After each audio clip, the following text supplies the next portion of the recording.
Hello mga friends, gagawa ako ng snack para sa aking mag-ama dahil yun nga ang aking anak din ay hindi maganda ang pakiramdam. Kahit ubo at sipon lang yan siya, puro mami-mami yung mga bunganga niyan kaya kailangan gumawa ng paraan si auntie na mapakain ng medyo healthy yung mga mag-ama ko. So magbala tayo ng kiwi kasi itong kiwi full of vitamins.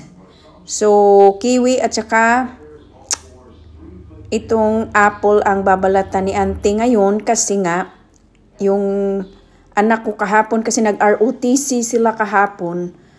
Tapos umulan, tapos nasa labas daw sila, syempre nabasa daw siya, tapos sobrang lamig, walang jacket.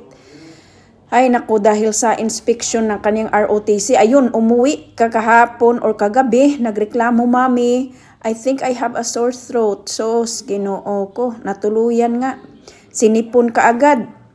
Kaya gawa natin ng paraan para magkaroon ng mawala ka agad yung mga colds na yan. Yung asawa ko walang colds yan. Kaya lang, mahilig lang talaga yan kumain. Kaya, babalatan ko rin din ng kiwi at saka apple din yung sa kanya. Pareha silang dalawa para kasi naaawa ako dyan kasi nakaupo yung anak dyan sa tabi niya. Hindi pwede na ang anak ko lang yung kakain or kami. So, ganun talaga ang kapag may pagkain kami, kung hindi kayang ipakain sa asawa ko, nagtatago kaming dalawa ng anak ko. Pero ito, lang naman to, fruits, kaya dalawa silang bibigyan ko ng prutas. Tsaka yung kay uncle nyo, pang yan niya, pang number 2, nakakatulong talaga yan. Sigurado ako pag may mga alaga kayo na may constipation, prutas lang talaga. Isang banana, isang apple, isang kiwi, araw-araw yan. Gagaling sa sa constipation. Yun ang ginagawa ko sa asawa ko.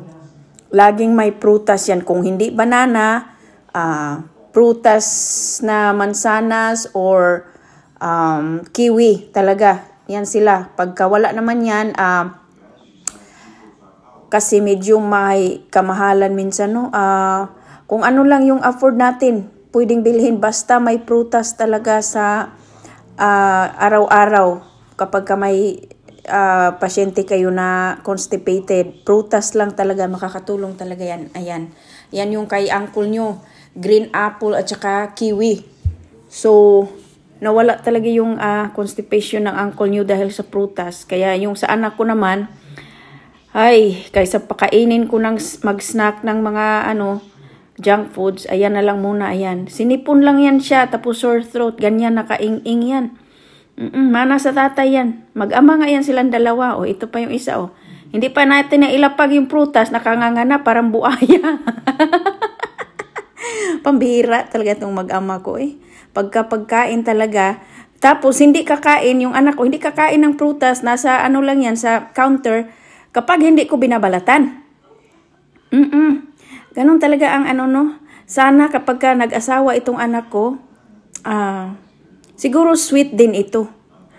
Kasi sweet ang nanay, pero sweet and sour. So, ganun talaga ang mag-alaga tayo ng pamilya. So, yun lang guys. Salamat sa panunood at saka pag-suporta ninyo sa amin. Bye-bye.